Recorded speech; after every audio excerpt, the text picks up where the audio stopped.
And it's line, John. Good morning for Michael Scheuer. Good morning.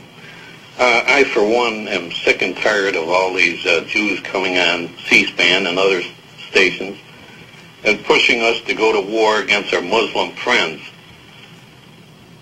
They're willing to spend the last drop of American blood and treasure to get their way in the world. They have way too much power in this country.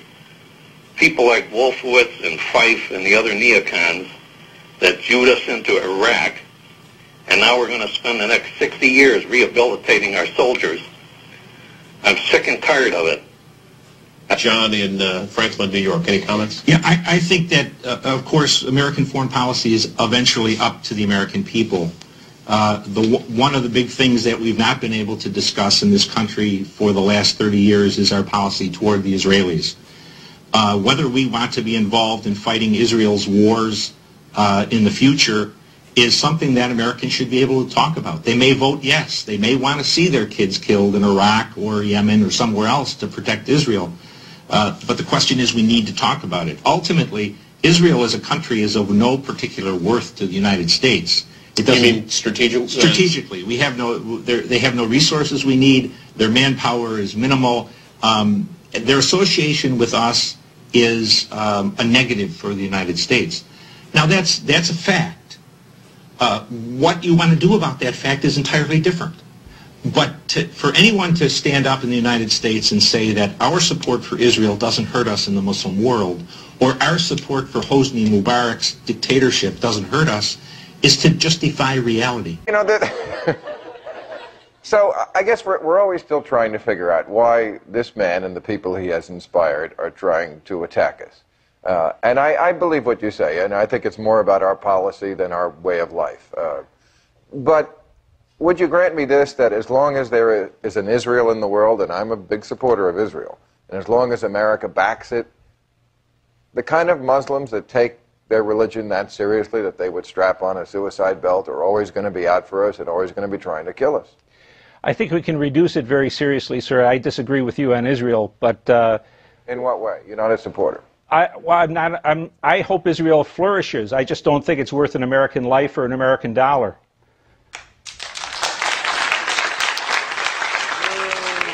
You don't think the existence of Israel in the world is worth an American life or an American dollar? Not only Israel, sir, but Saudi Arabia or Kuwait or Bolivia. I'm much more... You're really not telling me that Israel is on a par with Saudi Arabia. I'm telling you, what I'm telling you, sir, is I'm most interested in the survival of the United States. But Israel is a democracy in a part of the world that has none. So what, sir? It doesn't matter to Americans if anyone ever votes again. It doesn't... You know, we'll get by. We'll get by just fine, sir. I wouldn't. I wouldn't get by just fine. So you're saying, like back in 1973, when Israel's very existence was threatened in the Yom Kippur War, and we did come to their aid, we shouldn't have done that, and we shouldn't do it again?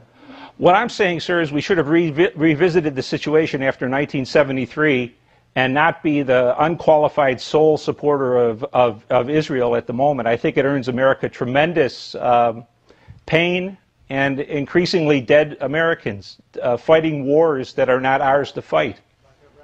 But you did say, I mean, after 9/11, you said the only way to win is to kill more of the enemy. Yes, sir. Anywhere we can without a great deal of concern for civilian casualties. Yes, sir, I said that exactly. You still believe that? You Absolutely, still believe that's sir. the way to win, is to kill our way out of it? That's part of it, sir. The other part is what Mr. Paul has said, is to stop intervening in their world except when it's absolutely necessary. Yeah, I would agree with that. And what about what Alan Greenspan said this week, that the intervention in Iraq is largely about oil? Would you agree with that? I think we've frittered away our independence on oil, sir. If something happens in Saudi Arabia, we go to war. If something happens in the Gulf of Guinea, we go to war. In 35 years, the Congress has managed to move daylight savings time up 3 weeks. We're going to pay for oil with American lives in the near future. Saying there is oil in the Gulf of Guinea is a slur against Italian Americans, and I won't take it here. Michael Scheuer, I have to cut you off, but you're always fascinating. Thank you very much. I'm glad you joined us, and please come back soon. Okay. Turn the topic just a little bit. You have said recently that you think bin Laden died a success story. Most of us are saying, wait a minute, the guy's dead. He didn't succeed. He's overseeing or was overseeing an organization that was faltering. Why do you disagree with that take on the matter? Well, his goal from the start was not a military goal. He always just said, I'm just one Muslim. I have a small organization. Our main goal is to inspire other Muslims to pick up guns or pick up a donation check and fight the United States and drive it out of the region. If you look around the region today, al-Qaeda is much bigger than it was in 9/11. Its geographical dispersion is much broader. And they've been very effective in a program over the last 5 years to stimulate adherence in English-speaking countries, using U.S. citizen Muslims to do it. So, on a whole, he'll go down in Islamic history as sort of a Robin Hood, at least. Perhaps. Let me take the other side of this. I don't think there's any question if you were to say he forced us to spend an unbelievable amount of money, arguably go in and fight 2 wars that were not central to our strategic world view in terms of being economically competitive in a whole range and raft of other issues, and he became somebody who symbolized Islamist fundamentalist views, I would agree with you. But on the other hand, he has not succeeded in mounting any successful, significant terrorist attacks. We seem to have infiltrated the pieces of al-Qaeda sufficiently to know what they're doing, and he seems to have been refuted and pushed back even by other members of his own organization who seem to have been rejecting what he was counseling as strategic vision in terms of where to strike. Well, I think that's there's discussions in every organization. Al-Qaeda was a multi-ethnic, multilinguistic organization with a lot of difficulties, as any multinational corporation is. But I think we look at, there's no terrorist attack in the United States, but 2 U.S. field armies are being defeated abroad in Iraq and Afghanistan, at least with the rhetorical support and probably with the support of cadre from al-Qaeda. So I think our vision is a little narrow here. When we leave Afghanistan in defeat, we're going to galvanize this generation of Muslims, just like the defeat of the Soviet Union galvanized bin Laden's generation of Muslims. So this is serious business. This is not cops and robbers, sir. We tend to think that Muslims are stupid people, that they're going to forget that the United States supported tyranny for 35 years. We also have become, at least in our political elite, almost Marxist-Leninists in our belief that democracy is the answer to everything and that it's going to take hold everywhere. And what we've created since Runnymede here in North America and England is going to be recreated in the Muslim world in 18 days. I just don't think it's becoming a president or a secretary of state or the war boys, Senator McCain and Senator Graham, to be arguing somehow that democracy is afoot.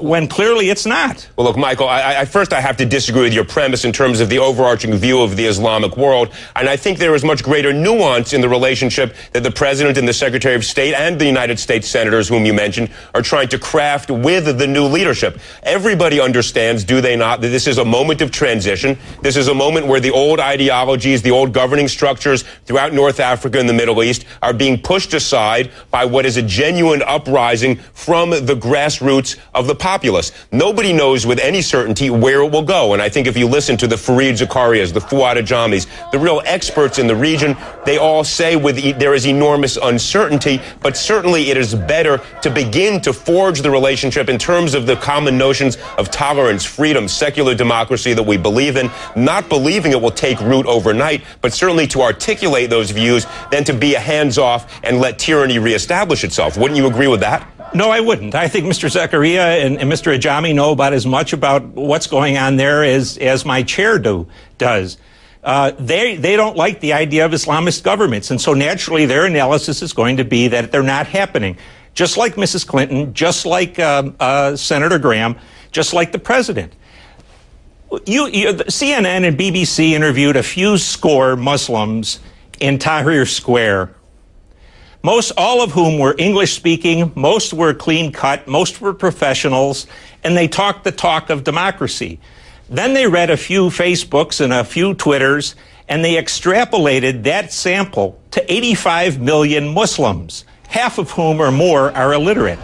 So the West has really got a skewed idea of what's happening in that country. And across the region, sir. It's madness. Michael, with all due deference to your deep expertise in the region, you have many years. I didn't claim I had deep deference, sir. What I'm claiming is that 85 million Muslims are not going to go in the direction of a democracy they consider irreligious or perhaps even pagan, rather than toward 1,400 years of tradition. Michael, let's agree on something. First of all, I think Fareed Zakaria and Fouad Ajami are enormously expert, knowledgeable individuals about the region in particular. And the one thing I would say is that nobody thinks Jeffersonian democracy is going to spring up overnight, that somehow the Bill of Rights that is enshrined in our Constitution will be embraced by 85 million Egyptians. Nobody obviously believes that. But what you we weren't do listening to CNN then, sir, during the Tahrir Square business. Well, again, Michael, with all deference, I think I was listening to it. I was often here. But I think here's the larger point. What we are saying is that there is an arc of history and that there is movement in a particular direction.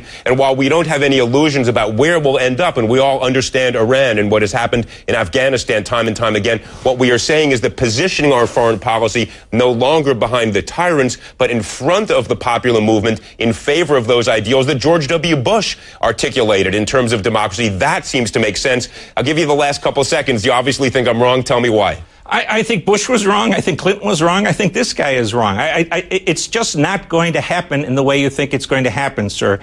And even if it did, if we had democracy from Mauritania to Jordan, what those governments would have to reflect popular opinion. And what you would have is the greatest anti-Israeli movement that you've ever seen in your life, because Israel is hated more than anything in the Islamic world.